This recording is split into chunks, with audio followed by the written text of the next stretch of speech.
में 6 पुतले बैठ गए हैं। अगर 1000 लोग अंदर होंगे तो पूरा मध्य प्रदेश में पुतले ही पुतले दिखेंगे। और एक बात और समझ में आई, इधर नकली मामा है, इधर असली मामा दिख रहा है, टंटे मामा दिख रहे हैं। ये जो 6 पुतले हैं ये क्यों बिठाए गए हैं? इनका आपसे क्या रिश्ता है? इस आदिवासी समाज से इनका क्या रिश्ता है, इसके बारे में जानना जरूरी है। पहली बात तो यह है कि पूरे मध्य प्रदेश में यह पहला मौका है जब 6 गाथाएं बिठाई गई है, हमारे 6 शहीदों की गाथाएं बिठाई गई है। इसमें पहले नंबर पे शंकर शाह रघुनाथ शाह, जिन्होंने ब्राह्मणों का कानून मानने से इनकार कर दिया था।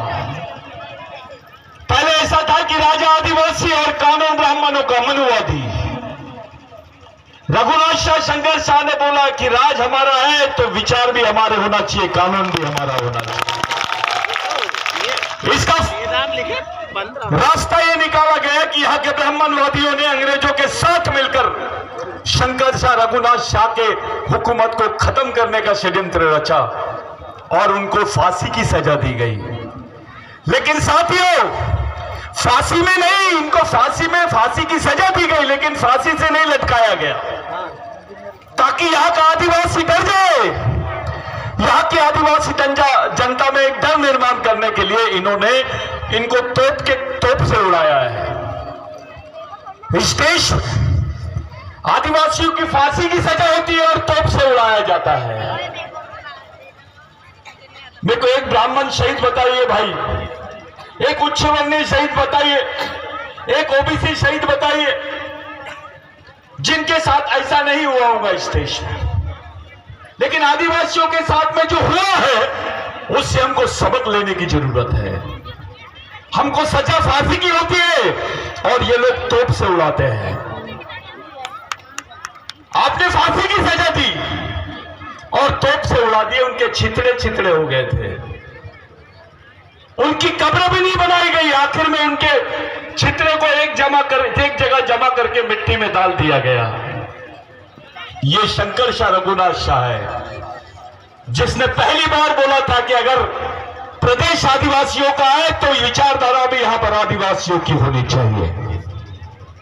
ये शंकर शाह रघुनाथ शाह का समाज के लिए योगदान है। इन्होंने टंटे मामा के बारे में, टंटे मामा की गाथा स्थापित की। ये जितना निमाड़ मालवा क्षेत्र है, यहां पर 1835 के पहले आपके पास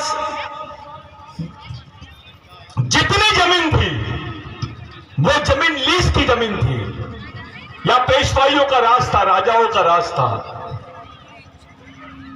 हुकूमत थी। यहां पर एक तरफ मुगल हुकूमत थी, एक तरफ पेशवाई हुकूमत थी और अंग्रेजी हुकूमत भी थी। साथियों, पहले आप लोगों को, हम लोगों को, यानी पूरे आदिवासियों को इस देश में क्रिमिनल ट्राइब बोलते थे। क्रिमिनल ट्राइब का मतलब होता है गुनहगार जमात, जो पैदा होते से गुनहगार होता है, जिसको नौकरियां नहीं है, जिसको सरकारी महकमे में नौकरी नहीं दी जाती थी, जिसको गांव के बाहर रखा जाता था। आदिवासियों के गांव अलग होते थे क्योंकि वो क्रिमिनल ट्राइब थे, वो गुनहगार थे। जब भी आदिवासी किसी शहर में जाता था तो ऐसा आदेश देते थे ये लोग कि उसको मार दो। अगर आपने आदिवासी को मार दिया तो उस पर कोई एफआईआर दर्ज नहीं होगा। ये कानून को खत्म करने वाले भगवान का नाम है टंटा भील। इस कानून के बाद यहां पे जो बैठे कर्मचारी अधिकारी है उनको नौकरियां लगी है, चाहे ओबीसी हो, चाहे एससी हो, माइनॉरिटी हो। आप जाके अपने घर के रिकॉर्ड निकाल लो, आपके जमीन में आपको जमीन मालिक कब से बोला गया है? पहले तो आपको भूधारक बोलते थे, टंटा भील के आंदोलन के बाद आप भूमालक बने हैं। यह सच्चाई है। टंटा भील मध्य प्रदेश में वो नाम है जिस नाम की वजह से मध्य प्रदेश की जमीन बची है, मध्य प्रदेश बचा है, ये किसी राजा ने जमीन नहीं दिया आपको। ये जो जमीन आपके पास है, आज खेती कर रहे हैं आप लोग, ये जमीन राजा ने नहीं, आपको मान सहित महाविद्रोही भगवान टंटा भील की वजह से जमीन मिली है। और ये गाथा आपने स्थापित की है। टंटा भील का कर्जा एक आदिवासियों के खून पर है, ओबीसी के खून पर है, दलितों के खून पर है। बाबा साहब को उनकी मां भगवान टंटा भील के कहानी सुनाती थी। स्वयं डॉक्टर बाबा साहब अंबेडकर बचपन में टंटा भील बनते थे। टंटा भील का सबसे ईमानदार सैनिक का नाम है रेंगा कोरकू। रेंगा कोरकू, इनको 18 भाषाएं आती थी, अंग्रेजी भी बोलते थे रेंगा कोरकू, लेकिन पढ़े लिखे नहीं थे। इसी रेंगा कोरकू ने भगवान टंटा भील के पास गया और बोला, भगवान यहां तो आदिवासियों को नौकरियां मिल ही नहीं सकती, ये तो क्रिमिनल ट्राइब बोलते हैं, आदिवासियों को गुनहगार जमात बोलते हैं। तो भगवान टंटा भील ने फरमान निकाला एक दिन बाद कि अगर ब्रिटिश सरकार टंटा भील को पकड़ना चाहती है तो आदिवासियों को पुलिस में भर्ती कर दे। हजारों की संख्या में आदिवासियों को पुलिस में भर्ती किया गया। वहीं से आदिवासियों को नौकरी मिलना शुरू हुआ। वहीं से इस देश में कानून बना जिसमें यहां के आदिवासियों को सरकारी महकमे में नौकरी मिली। रेंगा कोरकू, टंटा भील, जितने लोग हैं जिन्होंने ये टंटा भील का इतिहास पढ़ा है, मैं आपको बोलना चाहता हूं, या जितने शहीद हुए सबकी मजारें हैं, सबकी कब्र है, लेकिन आपसे किसी ने पूछा रेंगा कोरकू की कब्र कहां है, टंटा भील की कब्र कहां है, आप बता नहीं पाओगे, क्योंकि इन लोगों ने इनको गायब किया है। रेंगा कोरकू और टंटा भील के इलाके में एक भी पंडा नहीं भटकता था। आदिवासियों का राज चलता था, जिसको आप ग्राम सभाएं बोलते थे, उस वक्त टोली बोलते थे। 1 लाख टोलियों को एक समय से चलाते थे टंटा भील, इसलिए उनको भगवान बोलते थे। आप आदिवासियों, टंटा भील की देन है। आप इस देश में जमीन के मालिक हो, ये टंटा भील की देन है, रेंगा कोरकू की देन है। इससे बेईमान हो गए थे हम। ये हमारे रियल भगवान है, ये ओरिजिनल भगवान है, ये ओरिजिनल मामा है। इन्होंने जो पुतला बिठाया है, ये नकली मामा को भूलना चाहिए समाज ने, और ओरिजिनल मामा को याद करना चाहिए करके पुतला बिठाया है। नहीं तो कोई भी अपने आप को कुछ भी बोल दे रहा है। आने वाले 26 तारीख को भगवान टंटा भील का जन्मदिन है। जिस दिन देश का स्वाधीनता दिवस रहता है, उसी दिन भगवान टंटा भील का जन्मदिन रहता है। पाताल पानी में बहुत बड़ी सभा है जिसमें सामाजिक दीक्षा समारोह कर रहे हैं। आप सब लोग 26 तारीख को पाताल पानी के लिए आमंत्रित है, आपको आना जरूरी है। उसके बाद में डॉक्टर बाबा साहब अंबेडकर, इनकी गाथा इन्होंने स्थापित की है। बाबा साहब ने जो ईमानदारी आदिवासियों के साथ की है, उसको समझना बहुत जरूरी है। 2 लाख से ज्यादा आदिवासी लोग मारे गए थे बिरसा मुंडा के संघर्ष में। इतनी घबरा गई थी ब्रिटिश सरकार कि उनको मजबूरन कानून बनाना पड़ा, जिसको लैंड एक्विजिशन एक्ट बोलते हैं। 1998 में वो एक्ट में लिखा हुआ था कि आदिवासी की जमीन गैर आदिवासी आदमी नहीं ले सकता है, और गैर आदिवासी तो क्या सरकार भी नहीं ले सकती है। यह कानून बना है। इस कानून ने आपको इस देश का मालिक बनाया है। टंटा भील अपने सैनिकों को मालिक बोला करते थे। ये वही बिरसा मुंडा है जिसने 14 साल की उम्र में भगवान टंटा भील का आर्टिकल पढ़ा था, 16 साल की उम्र में, जिनको रॉबिन हुड बोलते थे, जिनको रॉबिन हुड की पदवी दी अंग्रेजों ने। दुश्मनों ने उनको रॉबिन हुड बोला, और यहां के जो कथाकथित मनुवादी लोग थे, उन्होंने टंटा भील को डकैत बोला, भगवान रेंगा कोरकू को डकैत बोला, डॉक्टर बाबा साहब अंबेडकर को ये लोग अंबेडकर बोलते हैं, डॉक्टर नहीं लगाते। अबे भारत का संविधान बनाया उसने, यहां का एसटी, यहां का एससी, यहां का ओबीसी, यहां का माइनॉरिटी, यहां का ब्राह्मण, सभी उसके कर्जदार हैं। एक बड़ी जवाबदारी बना है। संविधान नहीं होता तो देश नहीं होता। और इसको देश बनाने की जवाबदारी और देश बनाने में जो किरदार निभाया है वो आदिवासी सैनिकों ने बनाया है।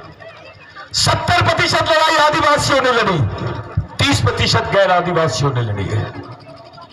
कुछ जंगली क्षेत्र थे जहां ओबीसी भी साथ में था, एससी भी साथ में था, आदिवासियों के साथ में। लेकिन स्वतंत्र सेनानी के सर्टिफिकेट किसको दिए इन्होंने, जिन्होंने उंगली भी नहीं कटाए। आदिवासी की तो पूरी कौम की कौम स्वतंत्र सेनानी है। ये चरित्र समझना बहुत जरूरी है साथियों। बिरसा मुंडा का आंदोलन इस समाज को, पूरे देश को देश बनाने का आंदोलन है, क्योंकि बिरसा मुंडा के आंदोलन से डॉक्टर बाबा साहब आंबेडकर ने प्रेरणा लिया है। बिरसा मुंडा के आंदोलन से महात्मा गांधी ने प्रेरणा लिया है और भारत छोड़ो आंदोलन चला है। इसी आंदोलन की देन है बिरसा मुंडा की कि महात्मा गांधी जी जो एडवोकेट थे, कोट टाई पहनते थे, वो टाई कोट उतार के लंगोटी पहन के पूरे देश में घूमे। बराबर बोले उन्होंने कि अगर महात्मा गांधी इस देश के राष्ट्रपिता है तो बिरसा मुंडा तो आजा होना चाहिए और टंटा भील तो सबका बाप होना चाहिए। लेकिन कोई नहीं बोलेगा क्योंकि वो आदिवासी है।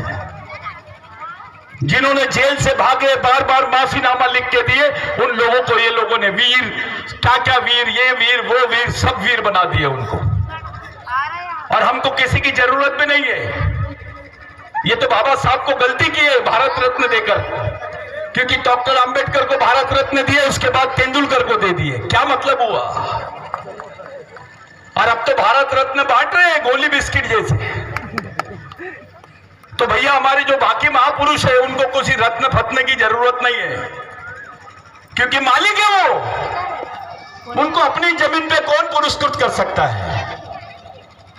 ये तो मूल मालिक है इस देश के। बिरसा मुंडा का आंदोलन ये समाज का आंदोलन था साथियों। बिरसा मुंडा ने टंटा भिल का, रघुनाथ शाह, शंकर शाह, महात्मा फुले, ये जो क्रांतिकारी थे, संभाजी महाराज, ये क्रांतिकारियों की विचारधारा को आगे बढ़ाई। और यही लड़ाई आज हमारे सामने सब लोग देख रहे हैं। जितने युवा यहां बात कर रहे थे, मेरे को ऐसा लग रहा है कि आदिवासी समाज का युवा बोलना सीख गया है। और यही कारण है आदिवासी नेता बिचक रहे हैं, डर रहे हैं। उनको लग रहा है अपनी दुकानदारी खतरे में आ सकती है।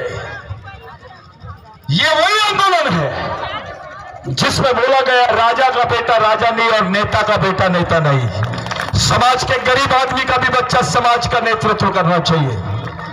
जिसको ये तकलीफ हुई, मैं उनके घर में सवेरे गया, उनका नाम इन्होंने रामदेव रखे।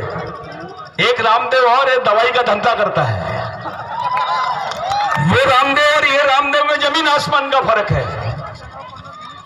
वो रामदेव पहले लोगों को नौकरी देने की बात करता था, अब वही लोगों के घर में जा रहा और बोल रहा है काम दो, पैसे दो।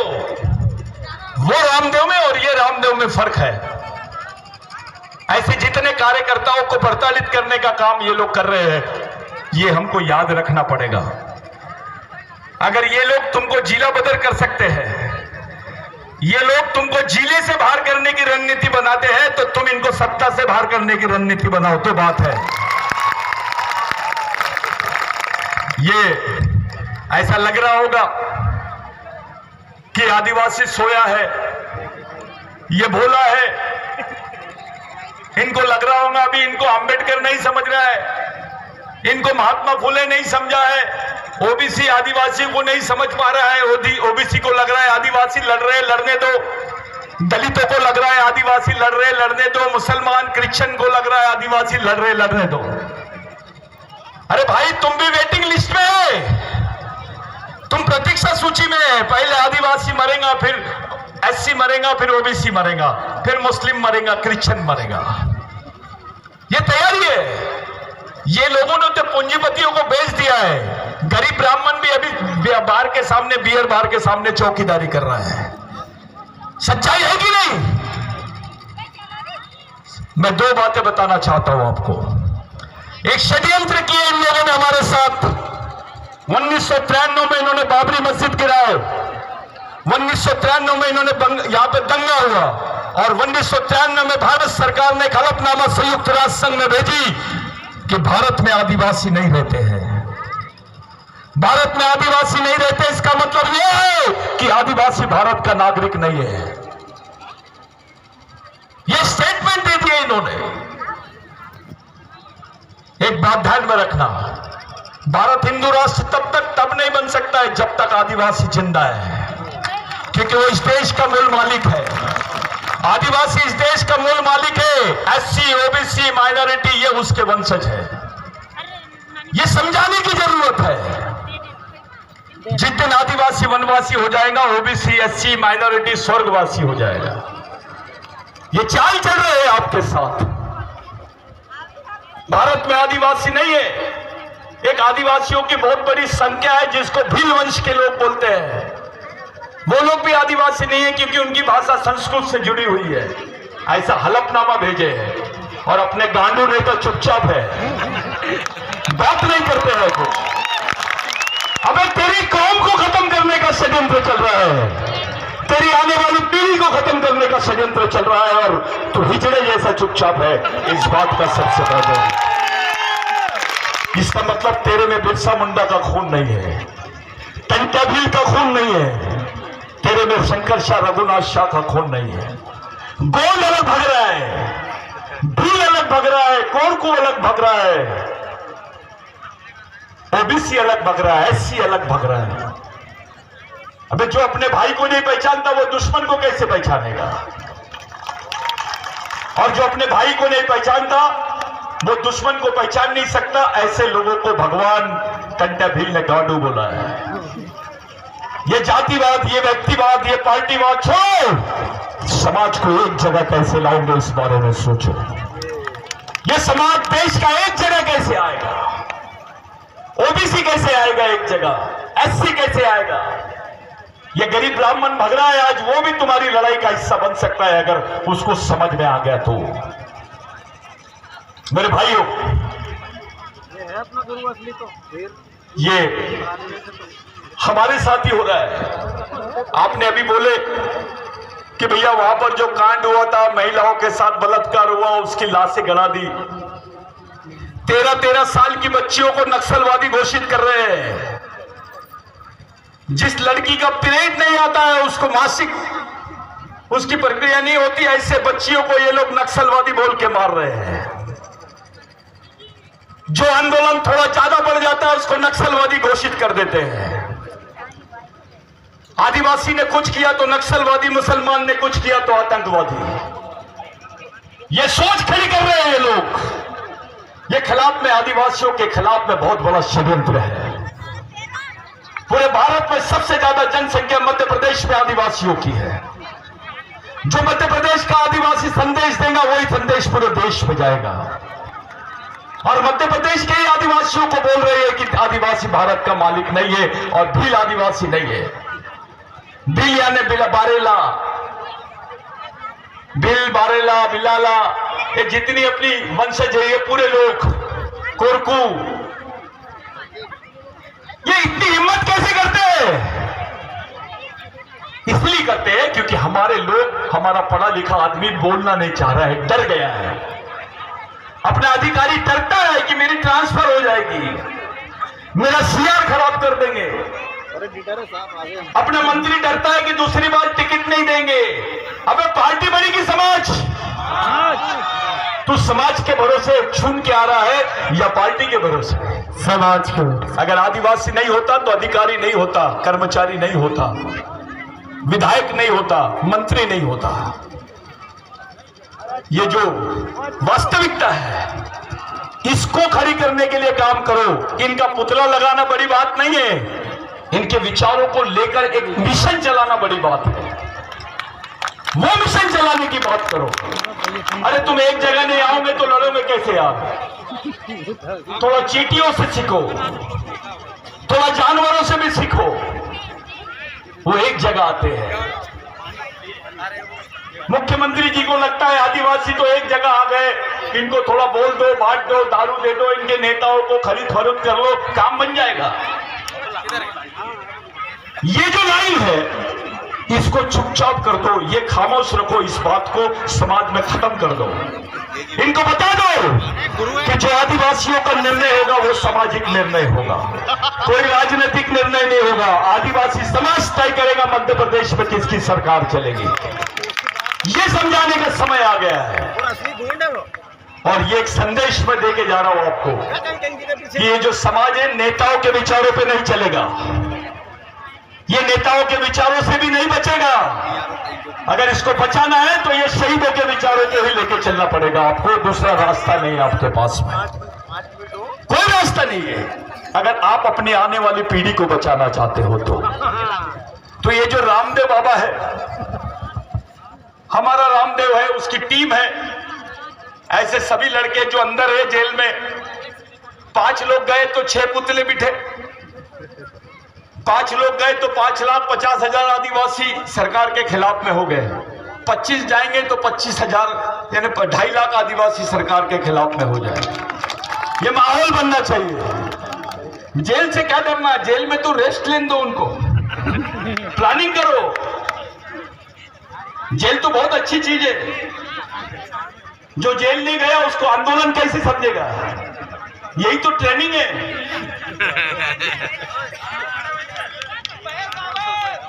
कान के पास से गोली भी जाना चाहिए, कान के पास से गोली भी जाना चाहिए, आवाज का तुमको अंदाजा आ जाना चाहिए। नहीं तो पता है नहीं भैया कुछ नहीं किया, मैं तो ऐसा हूं तो मैं राष्ट्रीय अध्यक्ष, मैं अंतरराष्ट्रीय अध्यक्ष क्या कर लेंगे भैया। दिमाग में होना चाहिए, ये सोच दिमाग में होना चाहिए, बच्चे की सोच, बच्चे के दिमाग में ये सोच आनी चाहिए। हमारी आने वाली पीढ़ी आदिवासियों की रहनी चाहिए। इतनी बड़ी संख्या में तुम लोगों ने सभा लिए, आने वाले समय में तुमको तकलीफ भी हो सकती है, लेकिन एक बात ध्यान में रखना, जैसी जैसी तुमको तकलीफ होगी वैसी वैसी गवर्नमेंट को भी तकलीफ होगी, व्यवस्था को भी तकलीफ होगी। और किसी को लगता होगा कि आदिवासी ऐसी है आंडू पांडू, तो एक बात ध्यान में रखो, एक बिरसा मुंडा था तो सबको हला के रख दिया, अब हजारों की संख्या में टंटा बन जाएंगे, बिरसा बन जाएंगे, रेंगा बुर्गो बन जाएंगे, तो क्या होगा गवर्नमेंट का, थोड़ा सोचो। किसकी औलाद है हम, किसका खून है हमारे में, इस समाज को बचाएंगे कैसे, इस बारे में सोचना शुरू करो। मेरे भाइयों, ये समाज नाम की चीज जो है यही तुम्हारा आखिरी रास्ता है। तुमको पार्टी नहीं बचा सकती है, तुमको नेता नहीं बचा सकता है, तुमको अगर बचा कोई सकता है इस परिस्थिति में तो केवल समाज, और उसको जिंदा रखो, उसको एक जगह लाओ, एक विचारों से जुड़ जाओ, दूसरा कोई रास्ता आपके पास में नहीं है। अरे देश में तो राष्ट्रपति भी आपकी है, भी आदिवासी राष्ट्रपति है, और ये बोल रहे हैं कि भारत में आदिवासी नहीं रहते हैं। ये दोनों बातें देखो, आदिवासी राष्ट्रपति, हमने आदिवासी का राष्ट्रपति बनाए, और यही लोग बोल रहे हैं वहां पर संयुक्त राष्ट्र संघ में कि भारत में आदिवासी नहीं है। इस षड्यंत्र को समझो, आपको खत्म करने की साजिश है, आपके अस्तित्व को ही खत्म करने की साजिश है। मेरे जितने युवा साथी हैं, जितने कार्यकर्ता लोग हैं, मैं आप लोगों से विनती करता हूं, संगठन से, पार्टी की बातों से ऊपर उठ के समाज के लिए काम करो। जिस दिन आदिवासियों का सामाजिक स्वरूप खड़ा हो जाएगा, ऑटोमेटिक एससी भी आएगा, ओबीसी भी आएगा, उनको भी कोई पर्याय नहीं है। अगर इस देश के मुसलमान को बोलना है, क्रिश्चियन को बोलना है कि मैं आदिवासी हूं, तो उसको बताना पड़ेगा कि मैं आदिवासियों का वंशज हूं। इस देश के ओबीसी को बोलना है कि मैं इस देश का मालिक हूं, तो उसको भी बताना पड़ेगा कि मैं आदिवासियों का वंशज हूं। इस देश के शेड्यूल कास्ट को भी बोलना है कि मैं देश का मालिक हूं, तो उसको भी बताना पड़ेगा मैं आदिवासियों का वंशज हूं। अगर ये सच्चाई है तो आपको इस आंदोलन को समझना पड़ेगा। ये आंदोलन किसी ब्राह्मणवाद के खिलाफ में नहीं है, ये आंदोलन किसी पार्टी के या जातिवाद के किसी संगठन के खिलाफ में नहीं है, ये उन विचारों के खिलाफ में है जो इस देश की मूल मालकियत को नकारता है। ये जो हिंदू राष्ट्र की बात कर रहे हैं मेरे भाई, ये आदिवासी मुक्त भारत की बात है, और ये हिंदू राष्ट्र के हलवे में ब्राह्मण भी सुरक्षित नहीं रहेगा। क्योंकि ये लोगों के पास व्यवस्था ही नहीं है उसके पेट पानी की, उसकी रोजी रोटी की। ये लोग बिजनेस माइंडेड है, ये व्यापारी है, इनका दिमाग व्यापार में है, हर चीज का धंधा करना चाहते हैं। राजनीति का भी धंधा हो गया है। अभी राजनीति लोग धंधे के हिसाब से करते हैं, इतना लगाऊंगा तो इतना कमाऊंगा।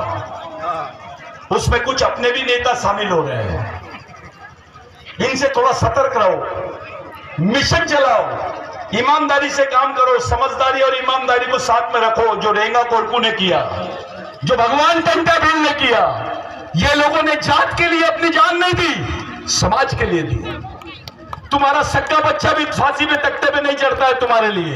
ये जिन लोगों ने किया, यही तुम्हारे ओरिजिनल भगवान है। कुछ अपने गोंडवाना के साथी वहां पर आंदोलन कर रहे हैं, मैं ऐसा सुना हूं।